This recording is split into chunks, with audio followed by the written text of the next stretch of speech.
നിങ്ങൾ അറിയണം, നിങ്ങളുടെ വിശ്വാസം ഒരു തീരുമാനമാണ്. ഹല്ലേലൂയ. അബ്രഹാം പറഞ്ഞത് എങ്ങനെയാ? സാറയുടെ ഗർഭപാത്രത്തിന്റെ നിർജീവത്വം ഗ്രഹിച്ചിട്ടും അവൻ ആശയ്ക്ക് വിരോധമായി ആശയോടെ വിശ്വസിച്ചു. സാഹചര്യങ്ങൾ വിശ്വസിക്കാൻ എന്നെ അനുവദിക്കത്തില്ലായിരിക്കും. എന്റെ വിശ്വാസം എന്റെ തീരുമാനമാ. I choose to trust my God. സാഹചര്യം എന്താണെങ്കിലും എന്റെ തീരുമാനം എന്റെ ദൈവത്തെ വിശ്വസിക്കാനാ. ഹല്ലേലൂയ. ഞാൻ രക്ഷപ്പെടാനുള്ള ഒരു സാധ്യതയുമില്ലെങ്കിലും, ഞാൻ നന്നാകാൻ ഒരു സാധ്യതയുമില്ലെങ്കിലും, ഞാൻ ഉയർന്നു വരുവാൻ ഒരു സമ്പത്തുമില്ലെങ്കിലും, ഒരു സാഹചര്യവും എനിക്ക് അനുകൂലമല്ലെങ്കിലും ഞാൻ വിശ്വസിക്കും.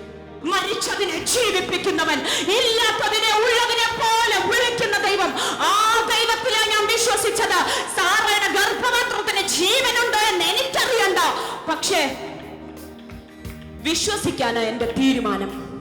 ഹല്ലേലൂയ. വീട്ടിൽ വലിയ വേദനപ്പെടാനുള്ള കാരണങ്ങളെല്ലാം ഒതുക്കി വെച്ചിട്ടായിരിക്കും നിങ്ങൾ ഇന്ന് ഇവിടെ വന്നത്. അതൊന്നും എനിക്കറിയണ്ട. പക്ഷെ ആദ്യം വായിച്ച വാക്യം ഞാൻ വീണ്ടും പറയാം. എങ്കിലും തങ്ങളുടെ ദൈവത്തെ, യേശു പറഞ്ഞ വാക്യം എന്തുവാ?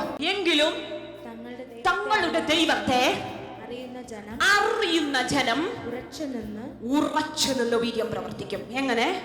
നീ ഉറച്ചു നിൽക്കാൻ പോവുകയാ. ഇനി ശത്രു നിന്നെ പേടിപ്പിച്ചാൽ നീ കുലുങ്ങത്തില്ല. ഹല്ലേലൂയ. നിന്റെ കുഞ്ഞിന് ബുദ്ധിയില്ലെന്ന് ഇനി അവന്റെ ടീച്ചർ വന്ന് പറഞ്ഞാൽ ഇനി നീ പേടിക്കത്തില്ല. ഹല്ലേലൂയ. ഈ വീട് നഷ്ടപ്പെടുമെന്ന് ഇനി ശത്രു എന്ന് പറഞ്ഞാൽ നീ പേടിക്കത്തില്ല. ഈ ബുദ്ധിമുട്ട് നിന്നെ കൊന്നുകളയുമെന്ന് ഇനി ഒരിക്കൽ കൂടി നിന്നോട് വന്ന് പറഞ്ഞാൽ നീ പേടിക്കത്തില്ല. നിന്റെ ഉദരത്തിൽ ഒരു കുഞ്ഞുണ്ടാകത്തില്ലെന്ന് ഇനി ഒരിക്കൽ കൂടി നിന്നോട് പറഞ്ഞാൽ നീ പേടിക്കത്തില്ല. ശപിക്കപ്പെട്ടവനാ നീ എന്ന് ഒരിക്കൽ കൂടി നിന്നോട് ആരെങ്കിലും പറഞ്ഞാൽ നീ വിശ്വസിക്കത്തില്ല. കാരണം ഇന്ന് നിനക്കറിയാം. ഇന്ന് നിനക്ക് നിന്റെ ദൈവത്തെ അറിയാം. ഇന്ന് നിനക്ക് ദൈവം നിനക്ക് വേണ്ടി വെച്ചിട്ടുള്ള നന്മകളെ അറിയാം. അറിഞ്ഞ എത്ര പേരുണ്ട്? എനിക്ക് മനസ്സിലായി എന്ന് പറയുന്ന എത്ര പേരുണ്ട്? ഞാൻ വിട്ടുകൊടുക്കത്തില്ലപ്പാ എന്ന് പറയുന്ന എത്ര പേരുണ്ട് ഇവിടെ? ഞാൻ തോറ്റു കൊടുക്കത്തില്ല എന്ന് പറയുന്ന എത്ര പേരുണ്ട് ഇവിടെ? Hallelujah, hallelujah, hallelujah.